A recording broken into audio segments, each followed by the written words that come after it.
তো আল্লাহর নবী বলতেছেন সূরা ফাতিহা ছাড়া নামাজ হবে না। এখন আপনার বড় হুজুর বলল যে সূরা ফাতিহা পড়ার দরকার নাই, আমার মাযহাবে নাই, আমার তরিকায় নাই, আমাদের সিস্টেমের মধ্যে নাই। তো আপনার সিস্টেমকে তো আমি বৃদ্ধাঙ্গুলি দেখাই, আপনার তরিকাকে তো আমি বৃদ্ধাঙ্গুলি দেখাই। আমার কাছে কোরআন হাদিস আগে, আমার কাছে আল্লাহর নবীর কথা আগে, আর আপনার মুফতি সাহেবের কথা পিছনে। আপনার মুফতি সাহেবের কথা কোরআন হাদিসের সাথে মিললে আমি মানবো, না মিললে মানবো না। আরে আপনার মুফতি কেন, শেখ আব্দুর রাজ্জাক বিন ইউসুফ যদি কোনো কথা কোরআন হাদিসের বাইরে বলে, ডক্টর রাসূলুল আল গালিব সাহেব যদি কোনো কথা কোরআন হাদিসের বাইরে বলে, আমরা সেটাও মানি না। আমরা কারো তাকলিদ করি না, আমরা কারো অন্ধ অনুসরণ করি না যে তিনি করেছে তাই ঠিক, তিনি করেছে তাই সব শুদ্ধ হয়ে গেছে, তিনি করেছে তিনি ভুল করতে পারে না, তার জুতা বহন করার যোগ্যতা নাই, তার পা ধুয়ে পানি খাওয়ার যোগ্যতা নাই। তো পা ধুয়ে পানি আপনি খান, আমার খাওয়া দরকার নেই। আপনি ইমামের পিছনে যখন দাঁড়ান, ইমাম সাহেব কেরাত করে, তখন আমরা বলি আমরা কেরাত করি না। কেন পড়ি না? সূরা আরাফে আল্লাহ পাক রব্বুল আলামিন গালিবান 204 নম্বর আয়াতে আল্লাহ বলেন, ওয়াইদা কুরিআল কুরআন, যখন কোরআন পড়া হয়, ফাসতামিউ লা, 1 নম্বর হুকুম কান পেতে শোনো, 2 নম্বর আনসিতু লা, এবং চুপ থাকো। তাহলে কোরআন পড়া হলে 2 হুকুম, 1 কান পেতে শোনা, 2 চুপ থাকা। আমি আবার বলছি, কোরআন যখন পড়া হয় তখন আল্লাহর হুকুম 2টা, 1 কান পেতে শোনা, 2 চুপ থাকা। এই আয়াতের ব্যাপারে প্রায় সকল মুফাসসিরিনে কেরাম এবং মুহাদ্দিসিনে কেরাম, শুধু তাই না, তাফসিরে তবারির যে মুফাসসির, তাফসিরে তবারি কেন বললাম? একটা কারণ আছে, কারণ তাফসিরে তবারিটা আমাদের দেশের এক শ্রেণীর মানে যে শ্রেণীর হোক তারা ফলো করে। ওই কিতাবেরও মুসান্নিফ বলছে এই আয়াত হলো নামাজের ব্যাপারে, অর্থাৎ নামাজে যখন কোরআন তেলাওয়াত করা হয় মুক্তাদি তখন চুপ থাকবে। তো তখন কি থাকবে? চুপ। এই জন্য আমি চুপ থাকি।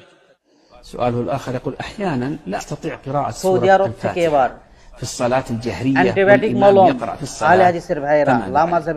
لا تقرأ، لا يجوز أن تقرأ والإمام يقرأ. قال الله جل وعلا: وإذا قرئ القرآن فاستمعوا له وأنصتوا لعلكم ترحمون. قال الإمام أحمد رحمه الله: نزلت هذه الآية في الصلاة، فإذا قرأ الإمام وجهر فإن المأمومين يستمعون إليه ولا يقرؤون.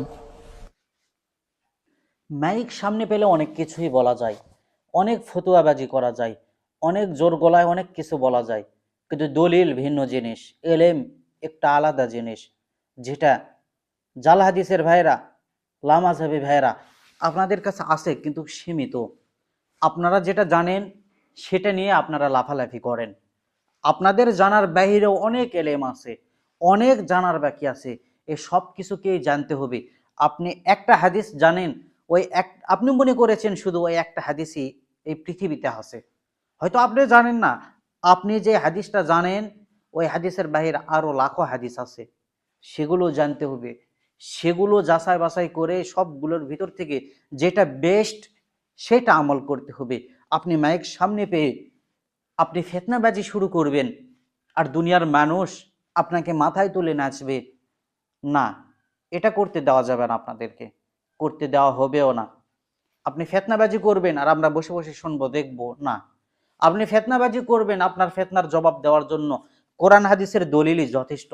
আপনি যত বড়ই মুফতি হন না কেন, আপনি যত বড়ই লামাযহাবী হন না কেন, কোনো সমস্যা নেই। আপনি ফিতনাবাজি করবেন, জবাব দেওয়ার জন্য আমরা রেডি ইনশাআল্লাহ। ভিডিওটা শেয়ার করে দিবেন।